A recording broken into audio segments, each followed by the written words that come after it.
सत्य और असत्य का महाविज्ञान, जिसका अस्तित्व नहीं वह टिकेगा नहीं।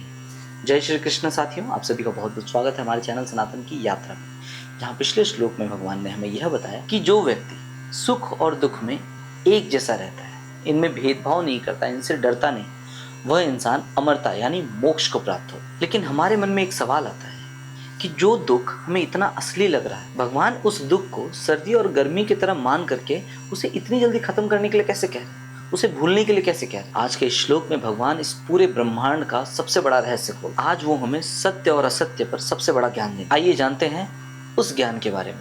दूसरा अध्याय 16वां श्लोक। नासतो विद्यते भावो न भावो विद्यते सतः उभयोरपि दृष्टोऽन्तस्त्वन्योस्तत्त्वदर्शिभिः। श्री भगवान ने कहा, असत्य यानी वस्तुओं का तो कोई अस्तित्व ही नहीं है, और सत्य यानी आत्मा का कभी अभाव नहीं होता, यानी विनाश नहीं होता। तत्व ज्ञानियों द्वारा इन दोनों के ही स्वभाव का अंतिम निष्कर्ष यानी सत्य देखा गया है। यहाँ असत्य का मतलब झूठ नहीं है, इसका अर्थ यह है जो अस्थायी है, जैसे हमारी कंडीशन, हमारा शरीर, ये सब क्या है, बदल रहा है और एक दिन नष्ट हो जाएगा, खत्म भी तो हो जाएगा। कृष्ण कहते हैं कि जो सदा रहने वाला ही नहीं है तो उसका कोई अस्तित्व ही नहीं है, उसका वास्तव में कोई अस्थायी अस्तित्व यानी रियल एग्जिस्टेंस है ही नहीं।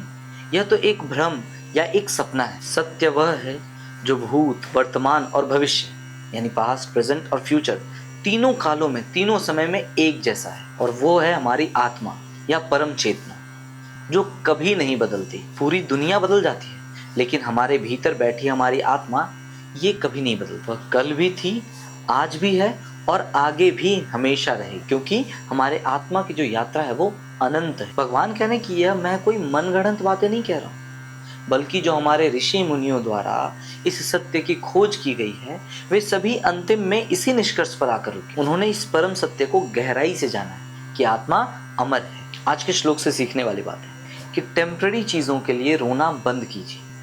आज हम अपनी किसी भी चीज़ को खरीदने के लिए, किसी चीज़ को लेने के लिए कितना विचलित होते हैं, कितना माइंड पे टेंशन लेते हैं कि मुझे वो चाहिए, मुझे वो चाहिए। लेकिन जब ये सारी चीज़ें कल रहने वाली ही नहीं है, तो फिर हम अपने माइंड पर इतना प्रेशर इन चीज़ों के लिए क्यों दें? हम उस परम सत्य को खोजने की चेष्टा क्यों नहीं करते? आज हम रात दिन पैसे के लिए, किसी पोस्ट के लिए रात दिन परेशान हैं कि किसी तरह से ये चीज़ मैं हासिल कर लूं। लेकिन ये सारी चीज़ें असत्य है, असत्य यानी टेम्पररी है। इस टेम्पररी चीज़ को हासिल करने के लिए हम अपने माइंड पे इतना स्ट्रेस क्यों डालेंगे? नहीं डालना चाहिए। इसके लिए जो हमारा मेंटल बैलेंस है, यानी जो समझदारी का संतुलन है, उसे खोना कहाँ तक समझदारी? अपने असली स्वरूप को पहचानो।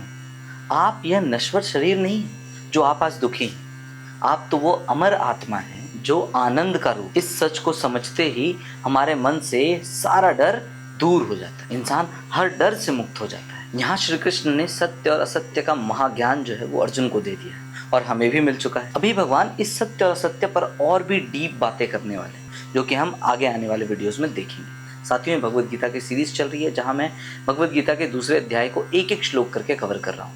आशा करता हूँ कि आपको ये भगवद गीता की सीरीज पसंद आ रही होगी। अगर वीडियो पसंद आए तो इसे लाइक करें, अपने फ्रेंड्स और फैमिली में वीडियो को शेयर करें। मिलते हैं आपसे अगले श्लोक में। जय श्री कृष्ण, जय श्रीमन नारायण, जय श्री राम।